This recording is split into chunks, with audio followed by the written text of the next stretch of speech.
These are the official UFC BMF rankings. I'm going to give you the top 10. If you haven't seen already, Max Holloway said they should have rankings, so I'm going to give it to you.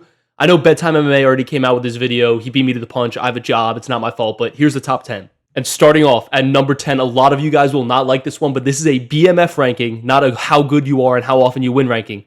We have none other than Michael Chandler. Now listen, I know this guy has to win more. I know he's going out there time and time again and just straight up losing back-to-back to Paddy Pimblett, to all these guys. But the BMF belt is about a lot more than just winning. It's about how you fight and how dangerous and violent you are out there. And when it comes to violence and entertainment factor, very few people top Michael Chandler in that category. Let's break down Michael Chandler's career thus far. First fight comes in against Dan Hooker, absolutely goes after him. Everybody thought Dan Hooker was going to catch him with that knee up the middle. Michael Chandler said no, knocks him out early. Everybody's like, Michael Chandler has arrived, and he earns a title shot. Next up, he's got Charles Oliveira. Arguably a 10-8 in the first round. He was dominating Charles. And Charles caught him with that left hook in the second round. Michael Chandler gets knocked out, but one of the best fights of that entire year. Then his next fight versus Justin Gaethje, there's a whole argument who's going to take the first step back. And for the record, it was Justin Gaethje. That fight was an absolute war. One of the best 3-round fights of all time. And once again, arguably the fight of the year. So yes, he did lose back-to-back fights versus Charles Oliveira and Justin Gaethje, but I think those two fights were still a net positive for him in terms of the BMF rankings. The Charles Oliveira fight was for the title against one of the greatest lightweights of all time. It was a banger fight. And the Justin Gaethje fight, how could you not say the guy's a BMF after that one? It was one of the best fights I've ever seen. Definitely a net positive. Then the next fight on his record, Tony Ferguson. Yes, Tony Ferguson was washed, but that front kick knockout was one of the greatest knockouts in the history of the UFC. Completely awesome. He does like 4 backflips right after. If that's not a positive for you in the BMF rankings, I don't know what is. Then his next fight against Dustin Poirier, another absolute banger. If you're not catching the trend here, it's every single one of Michael Chandler's fights are absolutely peak cinema. Now, once again, yes, he did lose to Dustin, but he had Dustin hurt a couple times. Another amazing 3-round fight. Then next up, 5 rounds was Charles Oliveira. Here, he kind of did get pieced up. He got beat up pretty bad, but round 5, he almost finished Charles Oliveira. And then his last fight against Paddy Pimblett, he kind of just got beat up the whole time. But that's why Michael Chandler's at 10. He's not top 5 on these rankings. If this were after the Tony Ferguson fight, I might have him top 5. But he hasn't been as good recently, so he's on the chopping block of the top 10 now. But Michael Chandler's still firm in my top 10 for the BMF rankings. Next up at number 9 in the BMF rankings, we have Alex Hands of Stone Poatan Pereira. I know he hasn't fought in a while, but do not let your recency bias fool you. Do not forget what this man has done in the octagon. He was the face of the UFC for a while, and he didn't even speak a lick of English, and there's a reason for that. When he was in the octagon, you watched because he was entertaining. Let's take a look at Alex Pereira's record right here. He comes into the UFC, unanimous decision over Bruno Silva. A lot of people aren't that impressed. Is he going to live up to the hype? We'll see. Next fight gets a huge step up in competition for Sean Strickland. Everybody's like, oh, Sean Strickland should just wrestle him. Sean Strickland just stays up here like this the whole fight. Not a smart game plan. Alex Pereira knocks him out with a nasty left hook.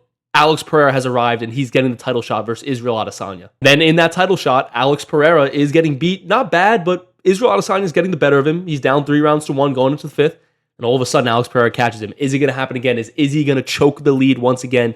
Yes, he does. Alex Pereira knocks him out. He's a champion of the world. Nobody could believe it happens. So you have to do the immediate rematch, and what happens? Israel Adesanya sleeps him out cold.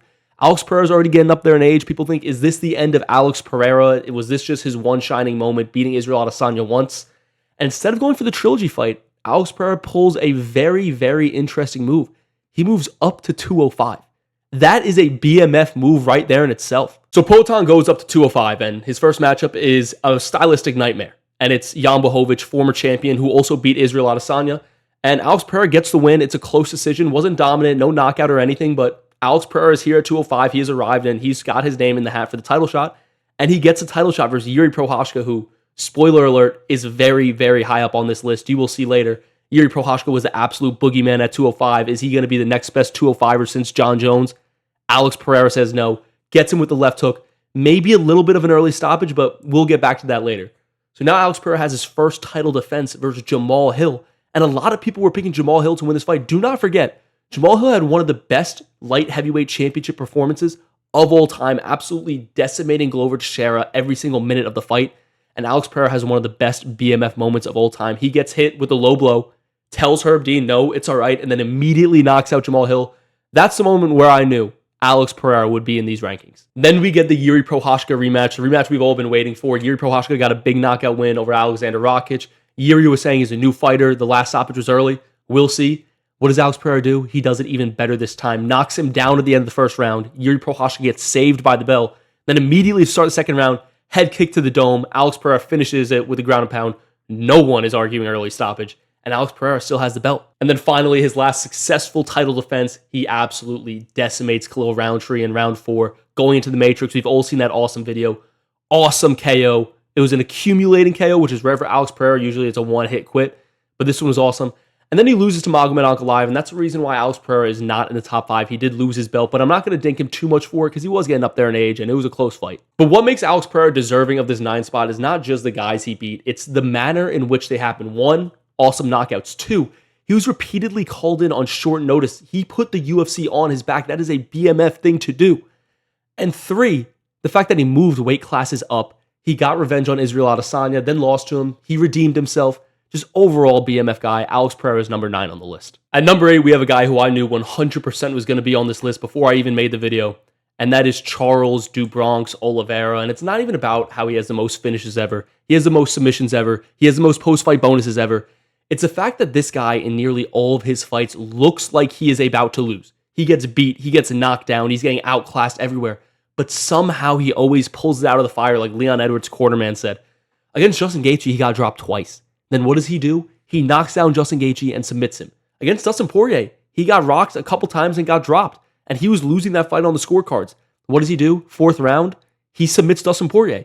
Against Michael Chandler in his first championship fight, Charles Oliveira has been in the UFC for 11 years. This is his first title fight. And Michael Chandler damn near gets a 10-8 on him, knocking him down in the first round. It was a wild first round, and what does Oliveira do? He rebounds. Everybody used to call him a quitter because he used to quit in fights, but he changed. Michael Chandler knocked him down. He comes back, knocks him out in the second round. That's why Charles Oliveira is 8 on this list. He's a dog. And at number 7, we have the former BMF belt holder, and that is Justin the Highlight Gaethje. The first thing you may be thinking is, he just held the BMF belt. How could he be all the way down to 7? And that's the fact that I think he was a paper champion as a BMF belt. I do not think he deserved it. I think guys 1 through 6 on this list deserved it more than him. But with that being said, he did knock out Dustin Poirier to win the BMF belt. I can't deny the fact that he was the BMF champion. So Justin Gaethje's at number 7 on this list. But I will give him his flowers. They call him the highlight for the reason. He's one of the most violent fighters we've ever seen in the UFC. Another one of these guys where every single one of his fights is a banger. Both the Poirier fights, the Chandler fight, the Oliveira fight, all this guy's fights are bangers. Both Fiziev fights too. I love Justin Gaethje, maybe not as much as other people, but I have to admit his fights are awesome. Justin Gaethje's at number 7 on this list. And at number 6, you can see his hair popping out right above me. We have now the undisputed heavyweight champion of the world, Tom Aspinall. This guy's just the white version of Francis Ngannou. Every single time he goes in there, you are locked in. You are not going to look away for a single second because you know a first-round knockout is likely happening. This is the version of 90s Mike Tyson, and we now have it in MMA. We thought we were going to have it for a long time with Francis Ngannou. Unfortunately, him and Dana White couldn't get along, so Francis left. But now we have the British version, Tom Aspinall, and I'm all here for it. This is awesome. Anybody who time and time again gets first-round finish after first-round finish is going to have a really good argument to be on the BMF list. And especially when you're the heavyweight champion on the world, that alone also should put you on the list because being the heavyweight champion in the UFC is pretty much saying no one else in the world is going to beat you in a fair one-on-one fight. And I was thinking about putting him at like 9 or 10 on this list, but what really shot him all the way up to number 6 for me is actually the John Jones situation. This man scared the greatest fighter of all time out of the sport. Do you know how much of a BMF that makes you? He scared the GOAT away. Imagine Michael Jordan said he was retiring because he didn't want to face off against Tim Duncan in the 1999 NBA Finals. Imagine the amount of aura that would be around Tim Duncan. That's exactly what Tom Aspinall has right now. He's number 6 on the list, and he's going to continue to rise if he keeps winning. And at number 4 on the inaugural BMF rankings, we have Khamzat Boris Chimaev. Now, I know I get called all the time the biggest Khamzat glazer on TikTok, but I wear that badge proudly. I think Khamzat Chimaev is a generational talent. I think he's going to be a future pound-for-pound number 1, and maybe even a future top 10 fighter of all time. But this is the BMF ranking, so let's talk about why he's a BMF. I want to get it out of the way. People are going to say he pulls out of too many fights to be the BMF, and to that I say sure. But if he didn't pull out of fights, he'd probably be number 1 on my list. So that's the only thing that's knocking him down even a little bit. Khamzat Chimaev is one of those rare guys who goes out and says what he's going to do in a press conference for an interview, gets people hyped for the fight, but then he actually goes out there and follows it up and does it in the cage. That was something that Conor McGregor did way back in the day. That's why people loved him. That's something that Ilya Topuria does now, and that's why people are starting to love him too. But Khamzat Chimaev does it too. He tells these guys, hey, I'm going to take you down and I'm going to finish you in round 1. And that's exactly what he does. I know he has so many haters, and I do understand why. There are reasons to hate Khamzat Chimaev, but I really think he's going to win so many people over when he submits or gets a ground and pound on Dricus du Plessis in round 1 or 2. People are going to start to love this guy because they're going to realize he is the most entertaining grappler of all time. It's hard to be a grappler and be on the BMF list, but Khamzat is a perfect example of how you could do it. He's the top grappler in the BMF list, and I think he has a chance to be number 1 on the rankings in a year or 2 from now. And at number 3 in the rankings, you see his crooked nose looking at you in the corner.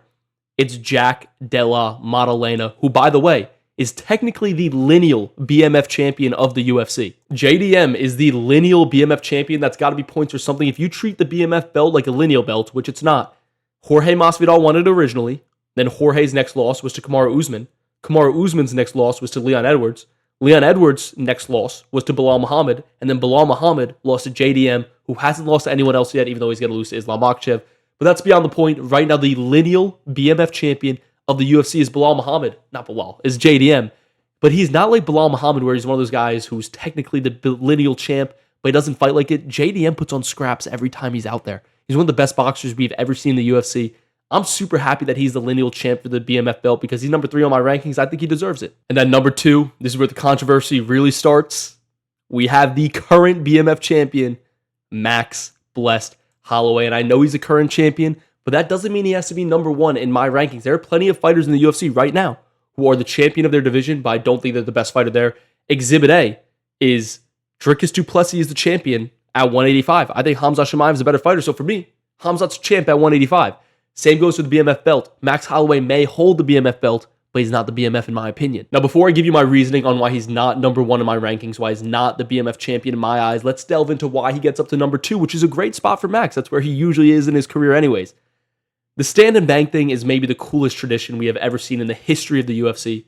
He did it against Ricardo Lamas. He won that exchange. He did it against Justin Gaethje for the BMF belt. We all know how that went. Maybe the coolest knockout in the history of the UFC. And then he did it against Dustin Poirier, a guy who likes to get in the pocket, likes to stand and throw hooks. Completely outclassed, and Max Holloway was too fast.